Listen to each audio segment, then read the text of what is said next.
Buenos días, muchísimas gracias por estar aquí. Estamos aquí para presentar un panel que lleva por nombre Emergencia Climática. Tengo el honor de estar con dos personas con muchísima experiencia, con Renata Terrazas y con Carlo Montes. Les voy a hablar un poco de Renata. Renata es la vicepresidenta de Oceana en México, estudió ciencia política en la UNAM y en la Universidad de California en Berkeley y se especializó en políticas públicas. Desde 2008 ha dedicado su carrera a transformar el espacio público a través de su trabajo en organizaciones de la sociedad civil. Renata se unió a Oceana en 2018 como directora de campañas de transparencia cuando la organización se estableció en México. Ese mismo año logró con éxito la divulgación pública de datos de monitoreo satelital de embarcaciones pesqueras en México, aumentando significativamente la transparencia en la industria pesquera y permitiendo análisis más completos del sector. Desde el 2020, Renata lidera el equipo de Oceana en México, supervisando campañas enfocadas en la recuperación de pesquerías, transparencia, protección de hábitats marinos críticos y reducción de la contaminación. Bajo su liderazgo, Oceana consiguió la creación de un área natural protegida en el Golfo de México para salvaguardar los arrecifes de coral en Bajos del Norte. Esta área marina protegida, que abarca más de 13,000 kilómetros cuadrados, es la más grande del Golfo. Por su parte, Carlo Montes es un científico del clima especializado en bioclimática y servicios climáticos aplicados a la agricultura y a la seguridad climática. Tiene un doctorado en física ambiental por la Universidad de Montpellier y posee dos maestrías, una en hidrociencias por la Universidad de París y en ciencias atmosféricas por la Universidad de Chile, además de una formación base como ingeniero agrónomo especializado en ciencias del suelo por la Universidad de Chile. Actualmente trabaja como científico en acción y seguridad climática en la Alianza Biodiversity International y en el Centro Internacional de Agricultura Tropical en Roma, y anteriormente fue climatólogo en el Centro Internacional del Mejoramiento de Maíz y Trigo en México. Ha liderado proyectos sobre resiliencia climática en África, Asia y América Latina, centrándose en servicios ecosistémicos y el uso de inteligencia artificial para mejorar las predicciones del clima. También se desempeña como CEO en la startup iClim Intelligence en Chile. Carlo ha trabajado en instituciones como la NASA y el IRD de Francia, contribuyendo al desarrollo de modelos en circulación general y a la investigación sobre el uso en agua y agricultura mediterránea. Ha publicado extensamente y ha sido ponente en diversas conferencias internacionales. Bueno, pues con estos ponentes de lujo, yo rápidamente me presento. Yo soy María Zorrilla, soy académica de tiempo completo en el Centro Transdisciplinar Universitario de la Universidad Iberoamericana. Y pues nuestro objetivo es dialogar con Renata y con Carlos sobre cómo la emergencia climática en la que nos encontramos impacta en la salud planetaria y en la vida de las personas y cuáles son las propuestas para intervenir y cambiar el rumbo. Esto desde la perspectiva de los dos campos en los que ya vimos que tenemos mucha experiencia, que es alimentación, clima y ecosistemas costeros y marinos. Entonces, bueno, pues voy a dar inicio. Pues no sé si quieran decir alguna cosa antes de comenzar, Renata, por favor. Pues nada, muchísimas gracias, María, y qué gusto compartir este espacio de diálogo con Carlo. Así que ojalá sea provechoso para las personas que nos ven y nos escuchan. Yes. Igual, de mi parte, muchas gracias por la invitación. Estoy muy contento de participar en una instancia en México donde viví 5 años hasta hace muy poco, así que estoy aún con un pie allá, casi no he salido. Así que espero poder contribuir en este diálogo tan interesante que creo que acaba de iniciar. Pues muchísimas gracias y nuevamente muchas gracias a la Cátedra para Construir el Bien Común y el Desarrollo Sostenible, y bueno, pues a este simposio en el cual nos encontramos inmersos. Bueno, pues vamos a comenzar. Tenemos una sesión en 3 tiempos. Vamos a ir llevándolo más de una manera dialogada, conversada. Y bueno, pues la primera pregunta que les haría es, desde su propio campo de acción, ¿qué sabemos del cambio climático y de sus impactos? Entonces, pues, Renata, cuéntanos tú primero sobre esto. Claro, pues esta pregunta tiene como dos respuestas. Sabemos mucho, pero también nos falta muchísimo por conocer. Una de las cosas que es bien importante entender alrededor del cambio climático es que se ha discutido mucho y de pronto vemos las llamadas fake news de que muchísimas cosas no se pueden vincular al cambio climático, esta emergencia climática, pero la realidad es otra. La verdad es que no hay forma de negar lo que estamos viviendo, el calentamiento de la Tierra y los impactos que tiene, es donde quizá nos estemos debatiendo. Pero una cosa bien importante para mí, que todas y todos entendamos, no se está debatiendo si hay calentamiento global o no. Está existiendo y este tiene repercusiones en la salud del planeta. En el caso de los océanos, que es lo que a mí me compete, Ocean es una organización dedicada a la protección de los océanos alrededor del mundo y me gustaría justo decir, hacer un pequeño disclaimer. Somos activistas, entonces nos basamos en ciencia, pero sobre todo buscamos transformar la realidad. Entonces tenemos una perspectiva de que se pueden lograr mitigar los cambios negativos y también adaptarnos, ¿no? Que es algo que platicaremos más adelante. De los efectos, la verdad es que el océano está recibiendo un impacto muy fuerte. Una de los grandes problemas que tiene el océano es que su vastedad da la impresión de que es muy fuerte, muy resiliente y que no necesita ayuda, pero la realidad es que la actividad humana, aunada al calentamiento de la Tierra, esta crisis climática que estamos viviendo, lo está poniendo en el borde de la salud del océano. Entonces, lo primero que vemos es un calentamiento del agua, también el océano se está calentando, y yo nada más quiero recordar, sobre todo a la gente que vive en México, el año pasado, 2024, tuvimos una de las temperaturas más altas, sentíamos que nos ahogábamos, y eso está sucediendo también en el océano. Los animales están sufriendo eso. Hay unos que se pueden mover, y eso es uno de los efectos que vemos. Animales, estamos modificando el patrón de comportamiento, los lugares donde solían reproducirse, las guarderías se están yendo hacia zonas más frías, pero hay otros organismos que no se pueden mover o no se pueden mover tan fácilmente. Por ejemplo, los arrecifes de coral son de los que están sufriendo los mayores impactos. Y su importancia va más allá de que sean muy bonitos y que a la gente le encante snorkelear o bucear alrededor de ellos. Representan el 1% del total del océano.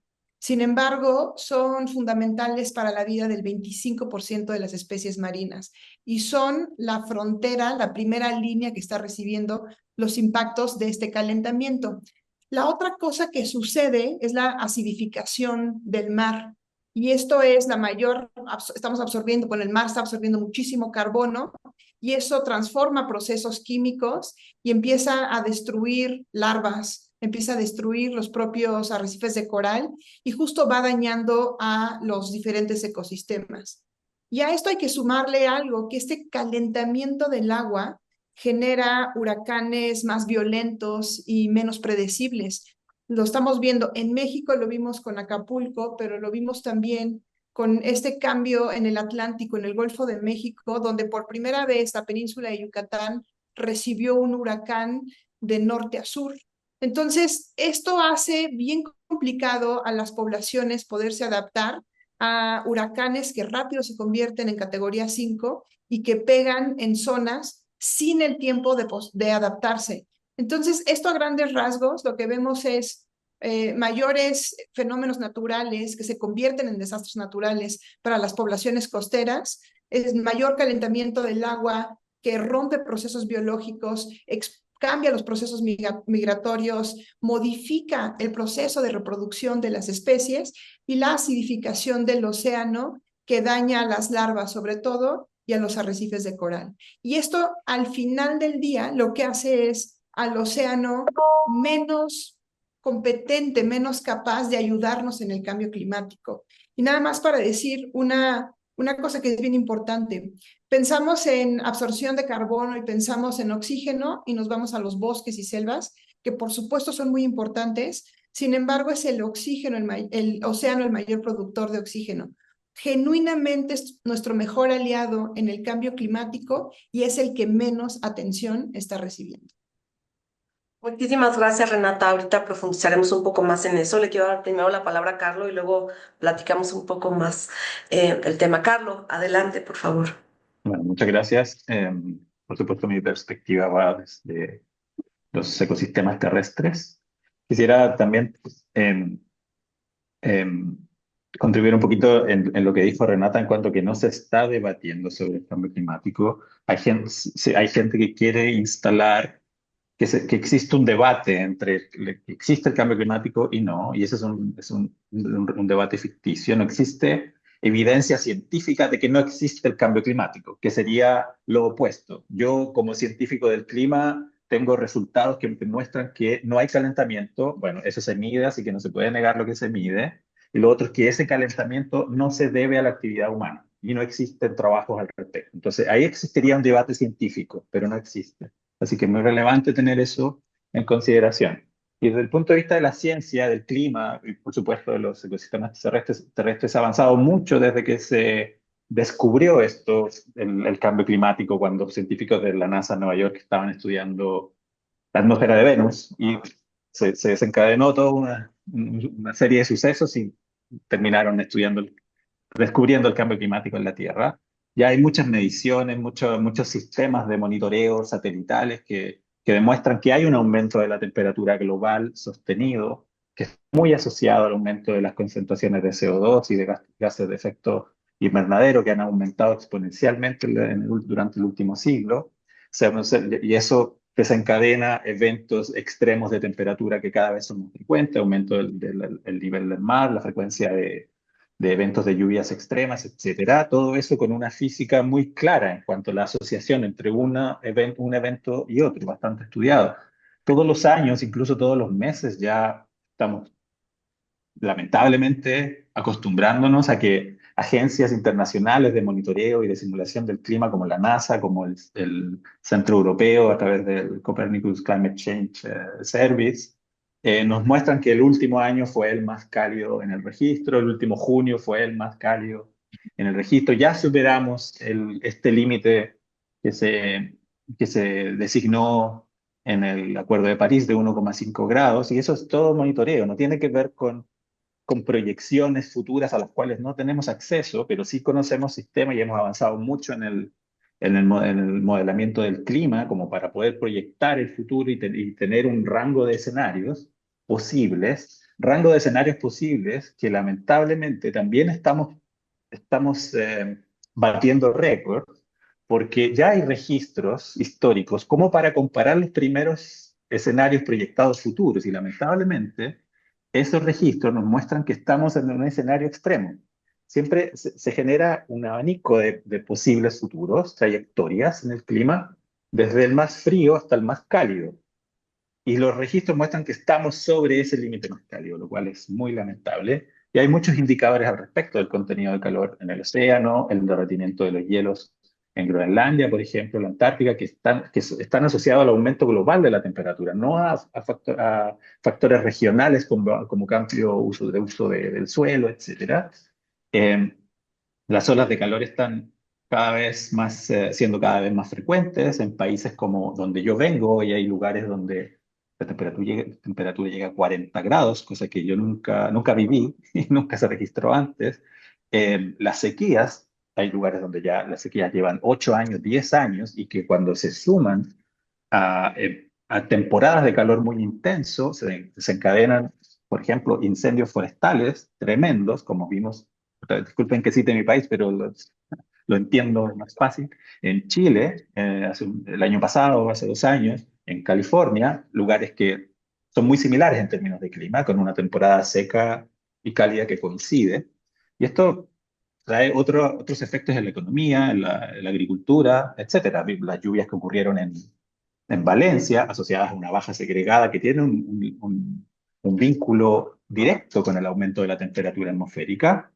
Eh, y todo esto desencadena también impactos en la agricultura, en la seguridad alimentaria. Por ejemplo, los calendarios agrícolas se están moviendo. Yo trabajé mucho en el sur de Asia, donde el inicio del monzón de verano se está retrasando, entonces los agricultores trasplantan su arroz con condiciones más cálidas, lo que disminuye el potencial de rendimiento de ese cultivo. A la vez cosechan más tarde en invierno y que hacen sus quemas agrícolas en invierno, lo que aumenta los problemas de contaminación atmosférica. Y luego, por dar otro ejemplo, el trigo se siembra más tarde y se impacta por el calor del verano. Entonces hay toda una cadena de impactos producto del cambio climático y cambio en el inicio de las lluvias, por dar ese ejemplo en particular. También las plagas, las enfermedades, con que por supuesto tienen una componente natural, pero también humana. Hay enfermedades que se transportan en exportaciones por seres humanos y llegan a lugares donde ahora el clima es favorable para su propagación. Y esto lamentablemente afecta a pequeños agricultores. La adaptación en sistemas agrícolas es muy compleja, toma mucho tiempo. El clima es un componente de una cadena, de una ecuación más larga que incluye la agronomía, el mejoramiento genético, que son componentes que se desarrollan muy lento en relación a lo que estamos viendo en el clima. Entonces, nuestra capacidad de mantener rendimientos altos en los cultivos se está viendo sobrepasada por estos cambios tan rápidos en cuanto a las variables del clima que inciden en la agricultura, en este ejemplo en particular. Y bueno, para cerrar, el cambio climático es generado básicamente por los países en desarrollo. O sea, entonces hay una desigualdad muy grande en cuanto a la responsabilidad, porque países como China, Estados Unidos emiten cantidades enormes de gases de efecto invernadero. El cambio climático es global y las consecuencias no son homogéneas entre un país y otro, porque un país pobre va a tener, por supuesto, mucho menos capacidad de adaptación que un país desarrollado. Eh, y, por supuesto, esto tiene impactos en la economía, en la política, en la salud humana, donde los golpes de calor, por ejemplo, están afectando al lugar. Bueno, ahí tenemos ejemplos en Europa, por ejemplo, y en África, donde yo trabajo ahora, que estamos generando herramientas de adaptación para el monitoreo y pronóstico de olas de calor y los impactos en la sociedad civil, básicamente. Eso podría decir.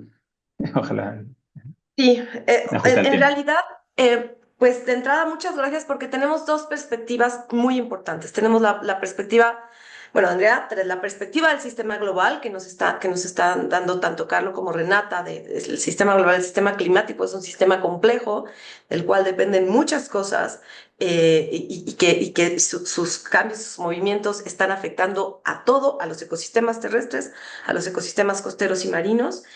Tenemos claridad, y esto es algo que recalco, de que el cambio climático existe y el cambio climático de origen antropogénico existe. O sea, ahí mucho tiempo se trató incluso de decir, bueno, sí, pero no es origen antropogénico. Sí lo es, ya las proyecciones, los escenarios, pero para el futuro, pero también los análisis hacia el pasado lo dicen. Entonces hay una acción humana. Yo sé que el concepto de antropoceno es muy debatido, pero en realidad es una de las herencias del que estamos dejando en nuestro antropoceno. Y hay otras cosas muy importantes que quiero recalcar, y es la importancia de la ciencia y el conocimiento para la acción desde diferentes perspectivas, ¿no? Y aquí, bueno, quienes trabajamos sustentabilidad siempre regresamos con esperanza a lo que fue el protocolo de Montreal y la Convención de Viena, en el cual pues la sociedad y la ciencia entendieron que la capa de ozono era un tema crítico y se tomaron medidas y se trabajó y se logró. Entonces, hay referentes de que cuando se trabaja con evidencia en ciencia, cuando quienes toman decisiones lo comprenden, lo entienden y se actúa, sí, la humanidad sí puede tomar otros rumbos. Y pues en este sentido, y quisiera pasar a nuestra siguiente ronda, eh, que es, pues, ¿qué se está haciendo? ¿Qué se está haciendo desde las distintas trincheras? Desde la ciencia, desde la sociedad, desde las comunidades, los gobiernos, las organizaciones, eh, pues para corregir este rumbo. ¿En qué estamos metidos ahorita? Entonces, te voy a pedir ahora que empieces otra vez tú, Carlos, por favor, y luego le damos la palabra a Renata. Sí, bueno, creo que, bueno, es tan complejo el problema que no es para nada suficiente. No podemos quedarnos tranquilos con lo que se está haciendo, si bien ahí se ha avanzado mucho en muchos ámbitos. Eh, para los que trabajamos en esta área, a veces yo personalmente me siento como contribuyendo con un solo grano de arena, o veo que la comunidad contribuye con un grano de arena a un problema que es enorme. Pero por suerte podemos decir que se ha avanzado mucho desde el punto de vista científico. La ciencia ha permitido comprender bastante bien las causas y el cómo está ocurriendo el cambio climático. incluso proyectando al pasado mucho más allá del registro histórico de observaciones, que nos permite tener una perspectiva mucho más profunda y comprender mucho más lo que es este cambio climático que se transformó en una emergencia. De hecho, lo de emergencia está ligado a eso, a lo repentino, a esto que nos llega muy rápido, porque son unas pocas generaciones las que están viviendo. Nosotros estamos aquí, son pocas las generaciones en el pasado las que comenzaron a vivir esto. Em, los sensores en satélites, el trabajo en modelamiento meteorológico, el monitoreo de las lluvias casi en tiempo real, que tenemos ahora sistemas globales bastante muy sofisticados, nos permite ir teniendo un registro que lo transformamos en conocimiento y luego en toma de decisiones para adaptación, etcétera. Los modelos climáticos son cada vez más precisos. La capacidad de computación, que es una limitante cuando lo que tiene que ver con simulación del clima, ya que son cosas muy sofisticadas, de eso se ha avanzado muchísimo. Últimamente la ciencia de datos, la inteligencia artificial, el aprendizaje automático, etcétera, todo para procesar grandes volúmenes de datos, para mejorar proyecciones, para mejorar pronósticos de corto y mediano plazo, para generar sistemas de alerta temprana o herramientas de adaptación y toma de decisiones para la adaptación al cambio climático en tiempo real. Y ya dejar de hablar del año, las proyecciones a fin de siglo. Tenemos que tomar decisiones ahora. Y para tomar decisiones ahora necesitamos información que sea procesable, que sea útil, que sea personalizada y adaptada a las tomas de decisiones en particular. Entonces, todo esto nos ha permitido avanzar mucho. Creo yo, me ha tocado verlo desde mi relativamente corta carrera, cómo se ha avanzado en esto. Pero eso de la parte, desde el punto de vista del clima, pero por supuesto hay muchos otros sectores en los cuales se ha avanzado mucho y para generar tecnologías de energías que no emitan CO2, que si bien podemos decir que aún no son el porcentaje de energía en el planeta sigue siendo enorme en cuanto al consumo de combustibles fósiles, lamentablemente, pero creo que un asunto es la tecnología y se ha avanzado mucho y otro es la política y todo el sistema, o sea, perdón, el asunto es muchísimo más complejo que solo crear tecnologías limpias. Entonces, em, la ciencia también ha avanzado desde el punto de vista de dejar libre, de libre uso los algoritmos, los datos. Hay muchísima información disponible y eso a mí me ha tocado verlo los últimos 20 años, que, los servicios están dejando, antes se pagaba por muchos servicios y hoy están ahí de libre disposición, los software, el código. Entonces esto ha permitido que incluso más allá del trabajo científico, se pueda actualmente avanzar en el trabajo más bien a nivel empresarial. Por ejemplo, tengo una startup en Chile donde hacemos uso prácticamente solo software libre y datos de libre acceso. Entonces, queremos contribuir a sectores específicos de la agricultura en el manejo de las emergencias del riesgo climático, por ejemplo, y todo utilizando datos que vienen del trabajo científico. Pero hay mucho, eso desde el punto de vista mío científico, pero también como civil, como ciudadano, tenemos que también ser conscientes de cómo las cosas han cambiado y siguen cambiando, pero principalmente han cambiado durante las últimas décadas. Y, y creo que en nuestras manos hay cierto nivel de decisión en cuanto a productos, etcétera, de todo lo que podemos nosotros consumir, tener hábitos ciudadanos de reciclaje, etcétera, y creo que el potencial de eso es gigante, considerando que son decisiones del día a día de todo el mundo. Entonces, desde el punto de vista de la sociedad civil, las comunidades, los gobiernos, seguir invirtiendo, por ejemplo, en empresas, en ciencia. Lamentablemente, no podemos decir que va en esa dirección, pero es lo que debiéramos hacer y debiéramos seguir profundizando. Muchas gracias, Carlos. Ahorita voy a tratar de hacer un poquito más de preguntas al respecto, pero a ver, Renata, tú cuéntanos tu trinchera. Pues la verdad es que no ha sido suficiente lo que hemos hecho. Sí, la ciencia ha producido información relevante, pero como gobierno, sociedad, no hemos hecho suficiente, ni de cerca.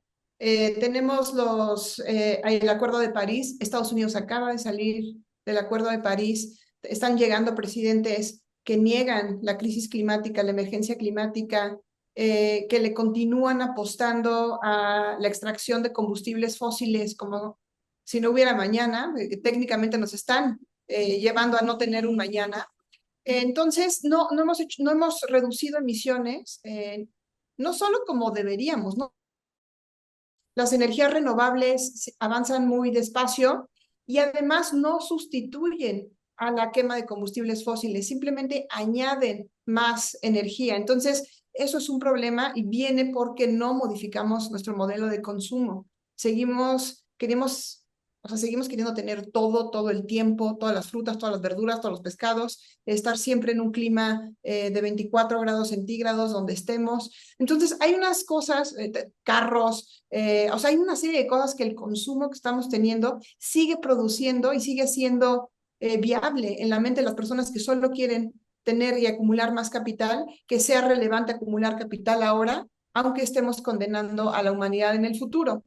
Este problema requiere voluntad planetaria. Sin embargo, es bien importante lo que dijo Carlos, no todos contaminamos igual, no todos los países contaminan igual y no todo el mundo tiene los mismos efectos. Aquí tenemos el peor de los mundos. Los países más ricos son los que más contaminan. Y de pronto vemos estas cifras. Ahorita el que más contamina es China, pero históricamente ha sido Estados Unidos. Y lo que pasa mucho con el norte global es que ha reducido emisiones, pero lo que hace es que le traslada las emisiones a otros países en el sur global. Entonces, mucha de la industria que consume, por supuesto, ya no se produce en Estados Unidos o en Europa, pero se está produciendo en América Latina, en África, en Asia, ¿no? Entonces, eso es bien importante. Lo segundo es que los efectos negativos los recibimos más en el sur global. Los países en pobreza son los más afectados porque tienen peores condiciones para adaptarse a la crisis climática. Entonces, y no consumimos además individualmente igual. El 1% consumió todo lo que podía haber consumido en el año en los primeros 7 días del año. Entonces, estamos hablando de una desigualdad brutal que perpetúa una desigualdad económica y social que nos está llevando a un desfiladero. Entonces, de pronto vemos como efectos de la crisis climática, cambio de temperatura, y sí, eso es una gran parte, pero también se está acentuando la desigualdad y está llevando a muchas comunidades al borde de la pobreza. Y entonces, aquí tenemos dos temas siempre que nos hemos debatido: el tema de la mitigación y adaptación. Mitigar es reducir emisiones, buscar genuinamente bajar o no llegar a ese 1.5% que ya llegamos el año pasado. Y tiene que ver sí o sí con reducir la quema de combustibles fósiles o la expulsión de los gases de efecto invernadero. Y hay una cosa que luego se nos olvida. Yo acabo de leerlo en un libro maravilloso canadiense que se llama The Petroleum Papers, que ya desde los 70 y 80 las empresas petroleras contaban con información científica donde decían que de continuar con la actividad de extracción de combustibles fósiles de la forma que lo estaban haciendo, estaban condenando al planeta. O sea, no, esto no es nuevo, pero se nos ha olvidado y de pronto construimos estas otras narrativas. Eso existe y existe desde hace 40 años. Entonces, eso es innegable. Y además, y de pronto está como esta otra idea, es que no hay crecimiento sin quema de combustibles fósiles. Que no se nos haya ocurrido otra forma de generar desarrollo no quiere decir que no exista. Y aquí no podemos negar, porque la información científica es importante. Lo que pasó con la capa de ozono fue fundamental, generó voluntades, estaba la información. Sin embargo, lo que enfrentamos ahorita tiene otros tintes. Hay mucho interés económico en que se siga explotando los combustibles fósiles. No solo es el petróleo, es el mal llamado gas natural, que este gas que normalmente se extrae por fracking, que se extrae contaminando agua dulce en la tierra, que se extrae de una forma terrible y que parece que lo utilizamos casi como si fuera energía verde, ¿no? Entonces, tenemos varios problemas porque hay una presión económica muy, muy fuerte de seguir quemando combustibles fósiles. Entonces, la mitigación se está haciendo bien complicada y esto si le añadimos que actualmente un país que debería estar liderando el modificarse a energías renovables, que es históricamente el mayor culpable del calentamiento global, que es Estados Unidos, se sale de los acuerdos y está diciendo no me importa, voy a seguir contaminando como me venga en gana. Entonces, eso es un problema. Y del otro lado tenemos la adaptación, que ya lo hemos discutido, María, que a mí me genera un estrés terrible porque es adaptarse a la tragedia, pero la realidad es que hay que hacerlo, o sea, no nos queda de otra. Y hay en esta adaptación, Carlos lo menciona, con los cultivos, estamos teniendo que entender de manera diferente cómo son los ciclos, todo con lo que los seres humanos que llevamos 10.000 años de agricultura, tenemos que modificarlo plenamente porque ya están modificando los patrones. Y en pesca sucede algo muy parecido. Tenemos a millones de personas que dependen de la pesca. Tan solo en México son 340,000 pescadores de manera artesanal. Y el calentamiento global está modificando otros patrones. Sin embargo, la ciencia no está generando la información que se requiere. De broma, quienes nos dedicamos a la protección de los océanos decimos que la ciencia pesquera es tan fácil como la ciencia forestal, con la diferencia de que no ves al bosque y se mueve constantemente. Entonces, eso hace que sea bien complicado generar datos constantes y como lo dijo Carlo, que o sea, los patrones se están modificando día con día, o sea, cada año cambian completamente las cosas y entonces estamos haciendo, es casi imposible para los pescadores en el mundo adaptarse a estos cambios de los patrones de migración, de reproducción de las especies de interés pesquero. Y entonces eso lleva pobreza a comunidades costeras que de por sí están siendo altamente vulneradas por los efectos del cambio climático. Entonces, en esta mitigación, y estamos enfrentando sequías, estamos enfrentando una serie de condiciones en donde no todos estamos en el mismo barco. Quizá estamos en el mismo mar, pero no todos estamos en el mismo barco. Hay quienes están en un transatlántico, ahí hay quienes están en una tablita de madera y la narrativa la están construyendo, dominando quienes están subidos en el transatlántico. Entonces, hay una necesidad imperiosa de empezar a discutir los efectos de la emergencia climática en las poblaciones más vulnerables, de empezar a poner sobre la mesa las historias de estas personas, porque son las personas que más van a sufrir y son las primeras personas que van a morir. Y eso o sea, no podemos caminar hacia un planeta donde estemos permitiendo que un sector gigantesco de la población vaya a morir porque no queremos dejar de cambiar nuestros patrones de consumo. Totalmente, totalmente. Y aquí hay una dimensión ética fundamental, ¿no? Es una dimensión ética de nuestros actos, pero realmente también aquí hay que hablar de la ética empresarial, de la ética gubernamental, de la ética de la cooperación, de muchas éticas que no está entrando este concepto en las discusiones. Y yo me acuerdo muy bien, yo me dedico a la adaptación desde hace muchos años. Y me acuerdo muy bien que entre el informe de evaluación del panel intergubernamental de expertos y expertas en cambio climático, el AR era entre el AR4 y el reporte de evaluación 5. Hubo un cambio muy importante en la adaptación, en la conceptualización de la adaptación, porque antes solo se hablaba de la adaptación y ya de la urgencia de la adaptación, y de repente en 2013 dicen, y además la adaptación tiene que hacerse en el marco de la sustentabilidad o sostenibilidad, como le quieran traducir, su traducción de preferencia. Entonces fue un pequeño, una notita ahí en alguna parte del informe de tomadores de decisiones. ¿Qué es eso? Porque la sustentabilidad, o sea, si nos ha costado muchísimo trabajo llegar a la sustentabilidad sin cambio climático, o sea, no lo hemos llegado, estamos en un proceso que tiene idas, venidas.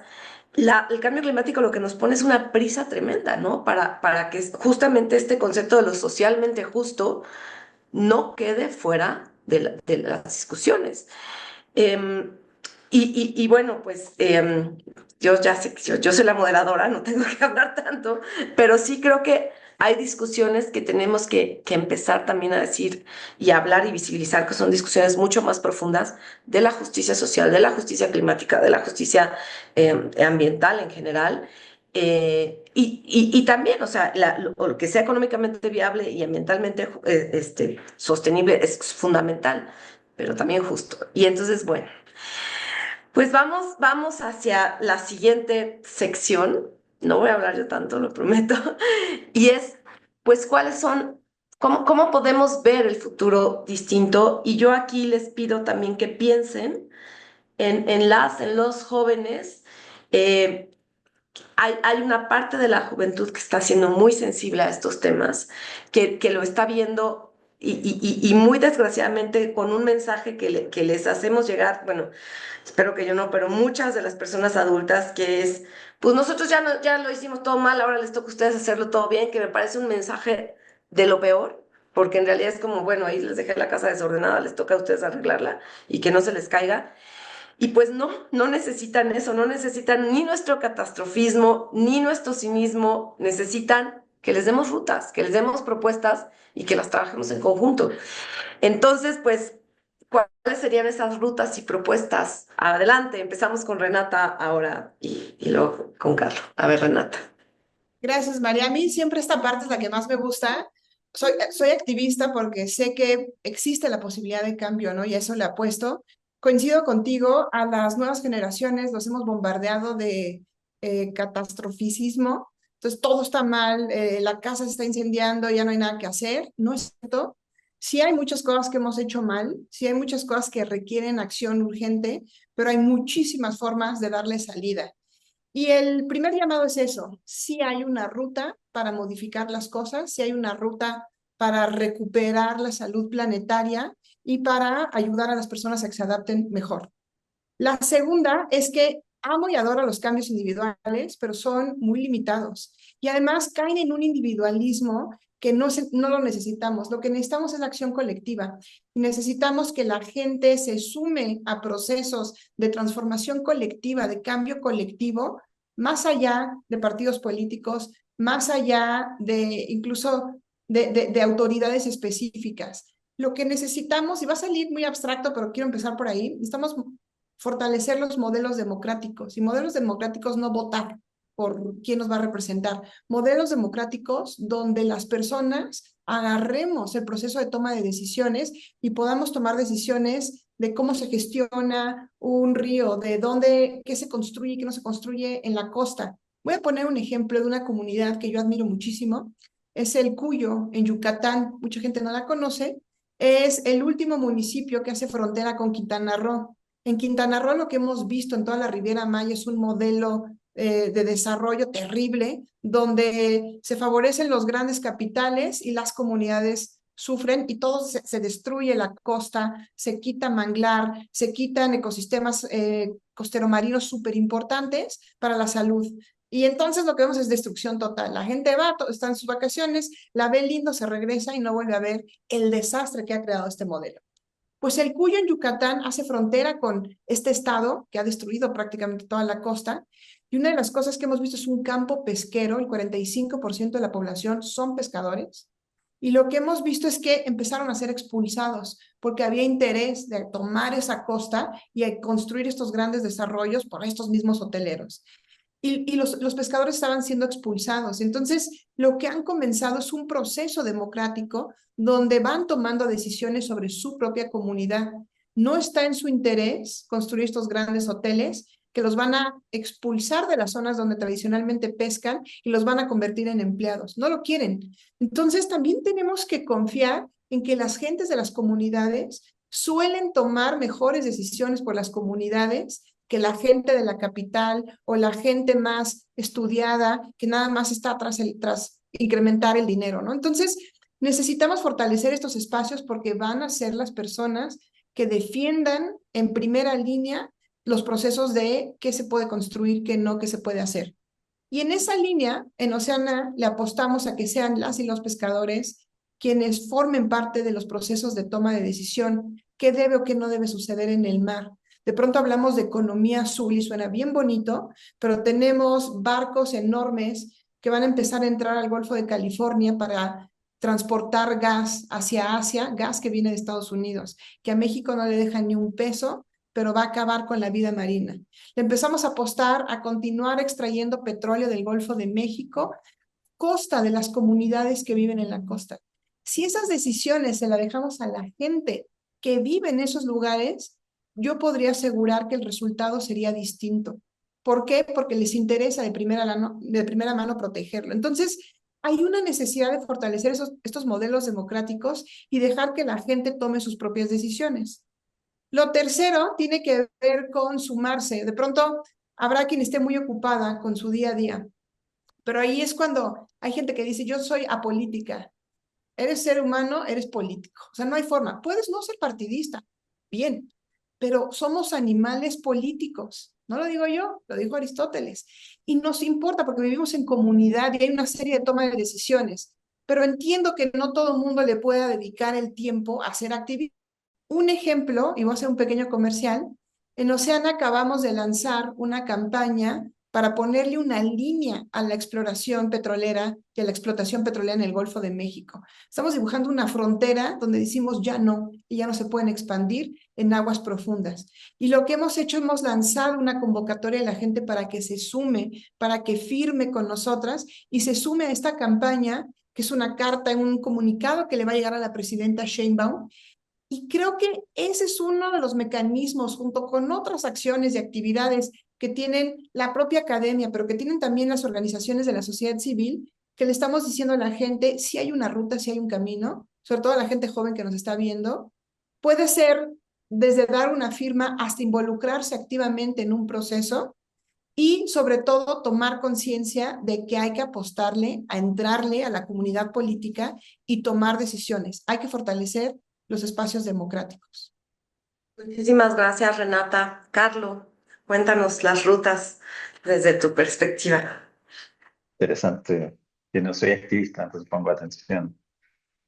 Nunca, o sea, activamente no lo he sido.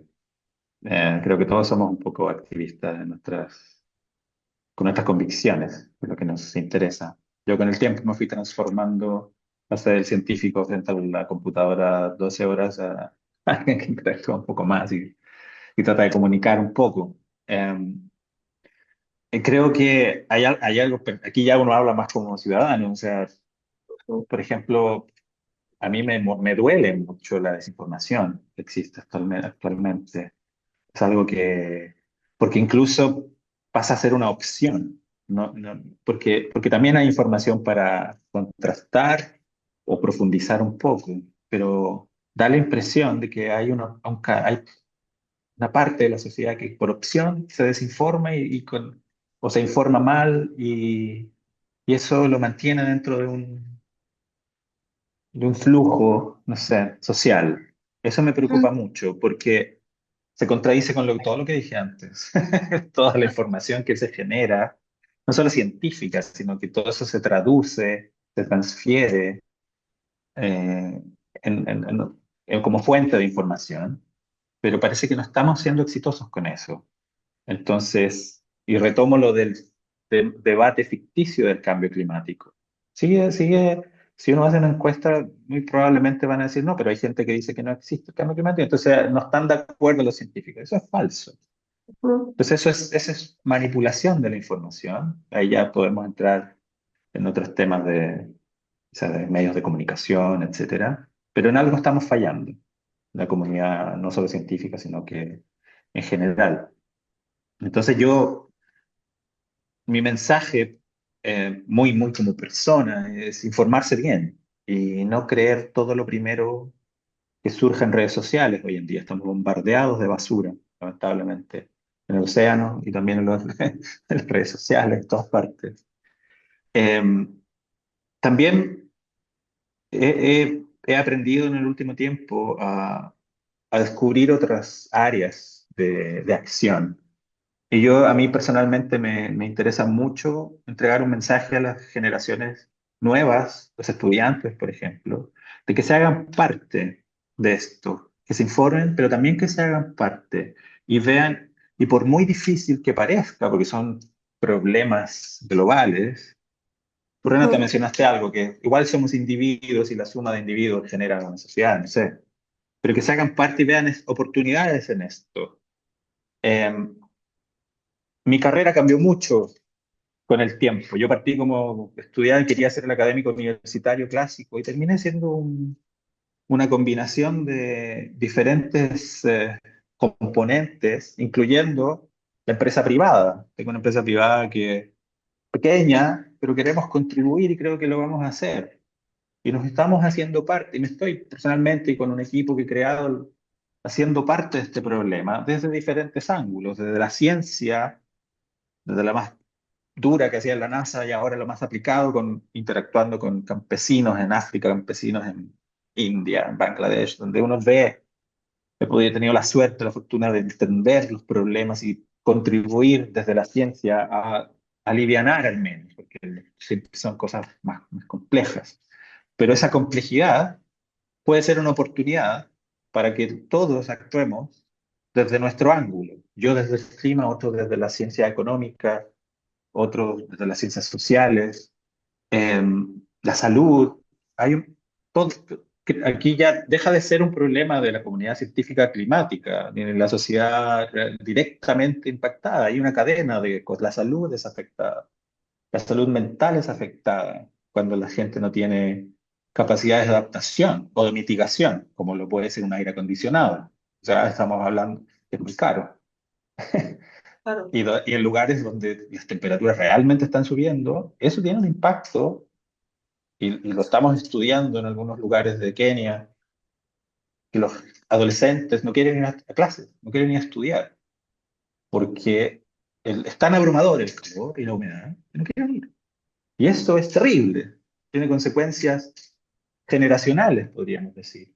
Esto. Entonces creo que tenemos que, yo llamo a la gente joven a hacerse parte, buscar oportunidades y de ahí desencadenar algo positivo, desde la transición energética, desde la adaptación local y crear tecnologías que llamamos hoy climáticamente inteligentes, etcétera. Desde el ámbito de trabajo de cada uno, creo que podemos hacer algo. Y esto no implica necesariamente activismo desde el punto de vista, por ejemplo, trabajar gratis para una ONG, que está muy bien, pero también como un camino profesional de las futuras generaciones. Hay muchas oportunidades o podemos crear oportunidades, identificar oportunidades, informándonos, ojalá interactuando, porque son cosas complejas, son cosas nuevas, hay que innovar aquí, eh, para crear un ecosistema de profesionales diferentes, adaptados o acordes a la realidad en la que ya estamos. Ya no está, yo partí estudiando el clima cuando las proyecciones de cambio climático eran como una nube roja que estaba en el futuro. Ujú, Y yo veía los primeros reportes del IPCC, quizás algún día. No, ya estamos ahí. El último junio es el más cálido, lo que decía hace un rato, fue el más caluroso. Ya estamos dentro de esa nube roja de los mapas globales. Eh, entonces es ahora cuando tenemos que comenzar a actuar y transformarnos eh, positivamente, transformar esto en un círculo virtuoso para que surja algo nuevo y que nos permita revertir de alguna manera esto, que es muy complejo, pero no imposible. Esa es mi visión personal como profesional a mitad de carrera. Sabes, Carlos, yo creo que lo que tú dices en el sentido de que no es nada más, quienes trabajamos en esto no es nada más un tema de nuestro trabajo, ¿no? No hay esta separación de voy a mi trabajo, regreso y vivo otra vida. O sea, en realidad estamos, pues el saber lo que sucede es, o sea, yo todo el tiempo estoy pensando en esto, lo tengo que decir. O sea, todo el tiempo estoy diciendo, ¿cómo le vamos a hacer? ¿Cómo vamos a salir? Y ahí creo, y un poco, tal vez desgraciadamente para empezar a cerrar, pero les quiero plantear una pregunta. Yo creo que tenemos que, sí, suena tal vez muy tirado, pero sí construir otra nueva narrativa del mundo. O sea, sí la tenemos que hacer desde nuestras diferentes áreas, ¿no? Desde nuestra área más personal, con lo que contribuimos, y también desde nuestras áreas profesionales. O sea, hay frases pues muy poderosas, como es más fácil imaginar el fin del mundo que el fin de nuestra manera de consumir, el fin del sistema económico, el fin de muchas otras cosas. ¿Por qué tenemos que imaginar el fin del mundo y no imaginar todas las demás posibilidades? Y en ese sentido, hay una pregunta que les quiero hacer porque yo no tengo la respuesta y me lo pregunto muchas veces, que es, ¿cómo, cómo, cómo empezar a construir estas nuevas narrativas, pero justamente mucho más dialogadas? O sea, ¿cómo acercarnos no solamente a otras disciplinas, que eso es también un gran cambio, yo creo que de los últimos años, ¿no? Antes cada disciplina estaba metida en sus modos de pensar y ahorita ya hay un trabajo mucho más interdisciplinar. Pero me pregunto es cómo construimos un conocimiento más democrático, más basado en la realidad y, y, y más esperanzador. Entonces, ¿cómo salimos de lo que ya sabemos? No dejar lo que sabemos, sino cómo vamos lo que ya sabemos y lo conversamos y lo enriquecemos con otros saberes. Y es complejo crear una línea de narrativa en base a algo tan complejo a la vez. Eh, yo conecto con lo anterior, estaba diciendo, creo que, creo que esto ya no es un problema ambiental, sino que es un problema humano.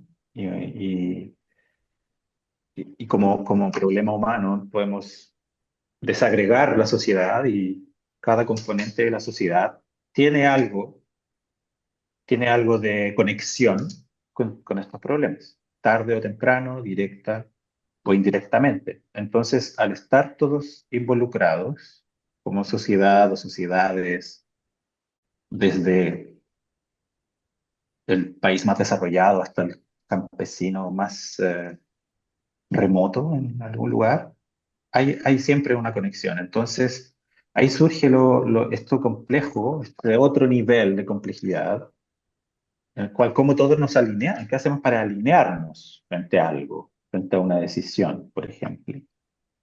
Em, creo que,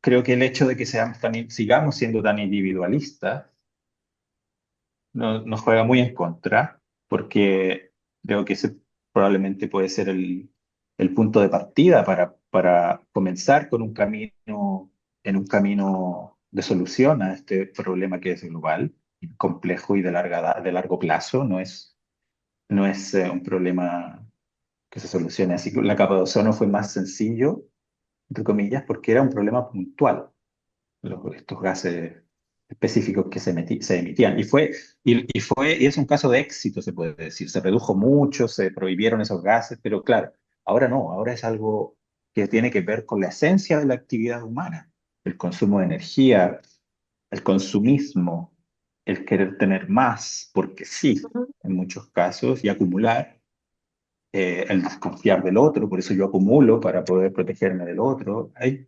Hay muchos temas ahí. Entonces, creo que ese es el primer paso en el cual todos como individuos tenemos que contribuir en cómo esto lo entendemos como un problema de todos y, y aceptando que es un problema de todos, nos hacemos cargo de eso y tomamos decisiones a partir de eso.